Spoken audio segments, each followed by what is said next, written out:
friends. It is certainly an honor to be here with you today to celebrate our graduating young men and women. Just over a month ago, Tyler Hodges informed me that I was honored with the graduates' request to be the speaker at their commencement. My first thought was, oh no, I hate graduation speeches. Come on, let's be honest, no one really likes graduation speeches. They're usually filled with references to hard work and making the world a better place, and we have all heard that yada yada yada a million times. But after some reflection, I figured I could still say a few words into this microphone if we all just agree on some basic ground rules. Number one, this is not a speech. I prefer to think of it as story time with a little light commentary. Two, there will be absolutely no singing. Three, there are these three graduates who asked me to mention them by name in this speech, and I must refuse. I find it unfair to single anyone out and way too tedious to mention every graduate by name. So even though they eat lunch with me and are so very nice to me, and they begged profusely, nowhere in this address will you be hearing the names Olivia Jane Pickett, Demery Amber Brawley, or Chloe Savannah Richmond. Forget about it, ladies. Not going to happen. Now that we're clear, let's get down to business. And as I say before I start my classes, listen carefully. I will not be saying any of this twice. So, it was 31 years ago. I'm sitting right where you are with all the nervous anticipation of being an 18-year-old, so desperately wanting to get on with adulthood, yet so conflicted with the sheer terror that my childhood may now be over.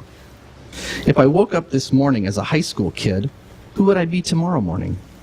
I remember lying with my head on the pillow, feeling very uncertain about who I was. You will likely wake up tomorrow with a feeling that you have one foot planted firmly on the ground of childhood, while the other is on a creaky ladder that leads to God knows where. As I wrestled with this confusion and conflicting identities, at least I knew I could take some comfort in being able to relive my childhood with glorious memories of being the baby in a family of 6 children. Like the time my older brothers and sisters informed me that, what it seems every American kid is told at some point in their young lives, if you dig a hole straight down and just keep digging and digging and digging through the earth, you'll get to China. Upon receiving this knowledge, I did what any industrious 6-year-old would do. I went to our garage, selected the sharpest shovel. You see, my favorite book at the time was Where the Wild Things Are. And like Max, the kid in the funny white wolf suit, who got in a sailboat and sailed in and out of weeks and through a day, I needed some adventure. We all do. So I got down to work. To be more specific, I went into my backyard and proceeded to select my spot. After careful reflection, I decided that next to the apricot tree looked pretty darn good. This spot provided some shade and made for easy access to sweet, delicious apricots. Now, what I lacked in any understanding of ratio and proportion regarding my size and the size of the earth, I made up for an appreciation for the fact that all trees have roots, and that to care for the tree, you need to care for the roots. So I dug a few feet away from the tree, and I dug, and I dug, and I dug. And I had a few apricots, and I dug, and then maybe a few more apricots, until with great pride I could call it a day, with the satisfaction of knowing that I made an awesome, knee-deep start into the greatest tunnel of all time. Throwing a few more delicious apricots into my tough-skin jeans, I went inside to plan my next day of tunneling. Now, fortunately, ladies and gentlemen, I was lucky enough to own a 3D globe, which in the 60s didn't mean that it came with virtual reality glasses. It simply meant there was a little tiny bump somewhere near Mount Everest. And on my globe, I had a sticky gold star on my hometown of Poway, California. So I put one finger on Poway, California, and one finger on the opposite side of the earth. And much to my shock and dismay, my other finger was not on China. Nor was it on Japan or even anywhere in Asia. In fact, my other finger seemed farther from China than my hometown finger. It turns out that my other finger was in an ocean somewhere near a place called Madagascar. I didn't know where that was, but my 6-year-old brain sure as heck knew it was not China. Anger swelled in my little heart, and I began to plot my sweet revenge. After a good minute or two of deep strategic thinking, I marched into the rooms of my siblings, ready for confrontation and battle, only to find out all was okay with the world. For this was not a moment for anger and retribution, not a moment for daggers and swords, because they informed me that, in fact, tomorrow was Christmas. And suddenly, all of that anger quickly dissolved into visions of sugar plum fairies dancing in my head. Now, I don't know. Now I know what some of you may be thinking, especially if you're familiar with the fruit-producing cycle of the California apricot tree. June and July. Needless to say, the next morning was not a pretty one in the Chiment household.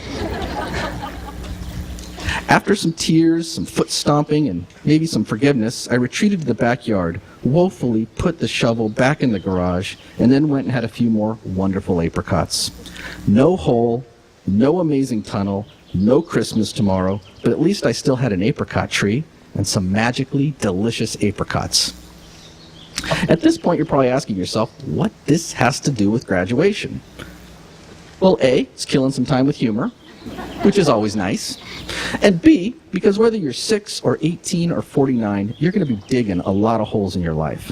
Some will be in college, some will be in grad school, some may be working your way up the corporate ladder. Some may be in your backyard. Some holes may get you a promotion or even a big paycheck. Some holes may even get you all the way to China. And even crazier than attempting a hole to China, there's this thing called parenting. A little over 18 years ago, your parents were holding the newborn you, and they were thinking, holy, yeah, you know what? What have we gotten ourselves into? First, they worried about when that weird little cord thing would fall off your tummy. Then they worried about your first fever, Tylenol, Advil.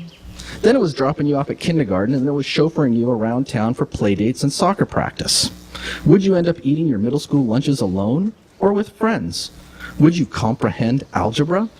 Would you do well on the SAT? These last few years were probably filled with the absurd parental reality of cheering for you at sporting events as if you were still 6, because they love you, while simultaneously trying to help you make healthy choices in a confusing world of drugs, alcohol, instant gratification, and sexualized everything. Again, because they love you. They have dug so many holes for you out of this crazy thing called love that to them, digging a hole to China right now actually seems like a fairly simple request. Am I right, parents? Yeah. Can I get an amen? So please find them in the audience now. I know this is awkward. I know that some parents may only be here in spirit, as is my father. But make no mistake, they are here. Feel their presence. Let them know that you understand that today, as we celebrate you, we are also honoring their love, their sacrifice, and their almost unimaginably naive willingness to dig for you because they believe in you. For although this is your day, this is your celebration, make no mistake about it, as you look into their eyes, and find them right now. I want you to do that. I know it's weird. Find them. Make no mistake about it, as you look into their eyes and honor the many, many holes they have dug for you. This moment, this instant, is their apricot. My father passed away 2 years ago. I lost one of my older brothers last year. Talking about my days as a wide-eyed 6-year-old can be fun, but it can also be hard. Things change. Friends and family pass away. So I ask you, as you look upon your parents and your siblings and your cousins, and your Uncle Larry, or your Aunt Gladys, or your Uncle Gladys. Hey, it's all good. Family is family. Look around at all of your friends. Look them in the eye.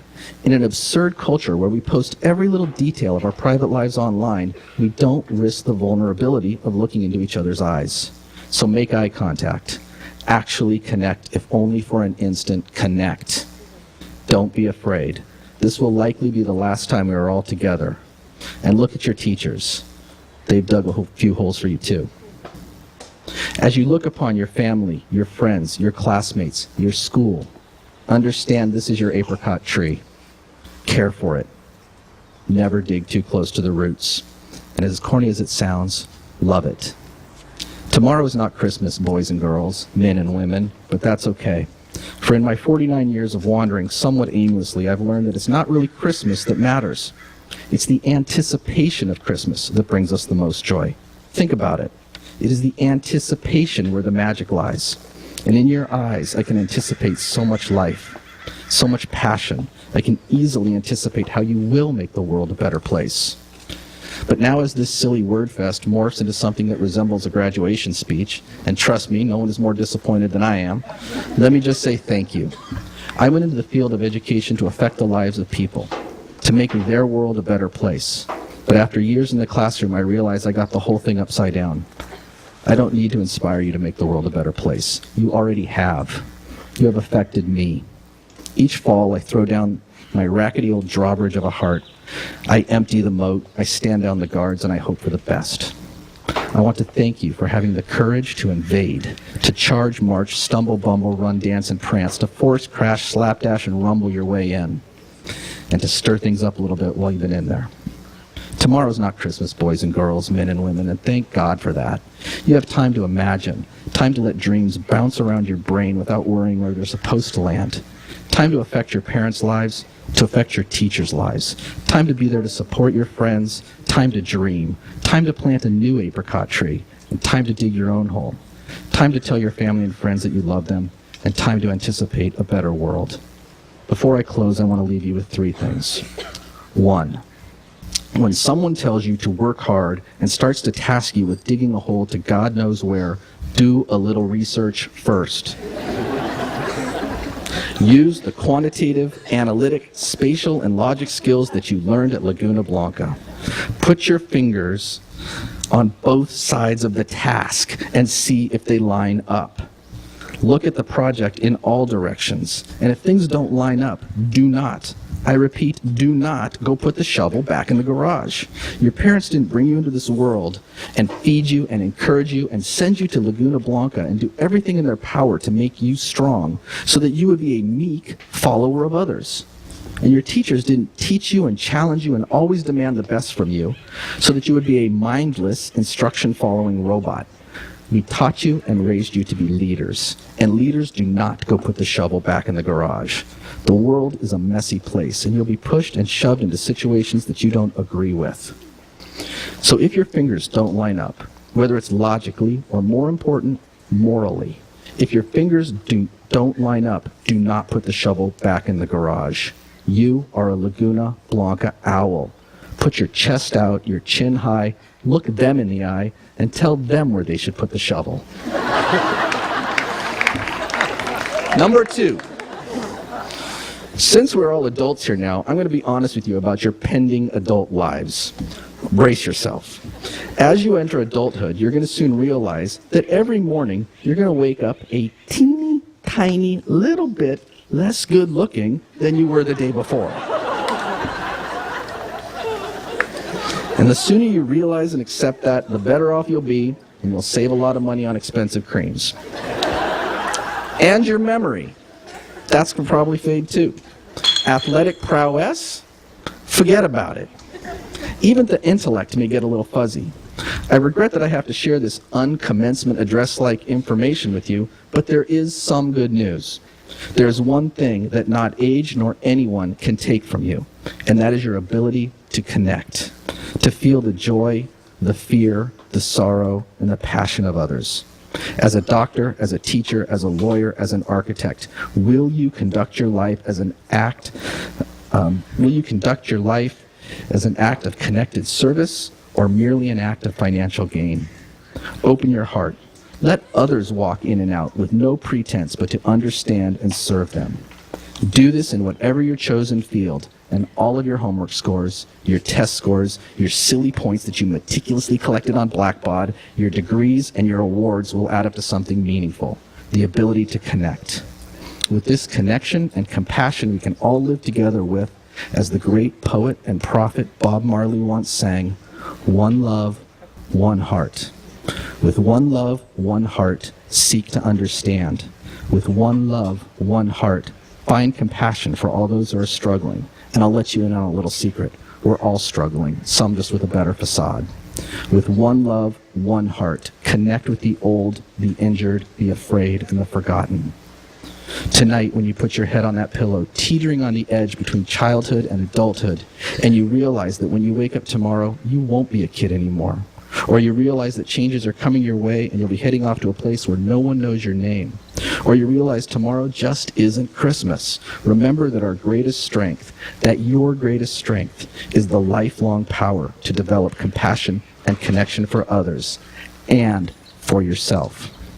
Go ahead and put your head on that pillow tonight, and with the spirit of one love, one heart, you will get yourself together, and trust me, you will feel all right.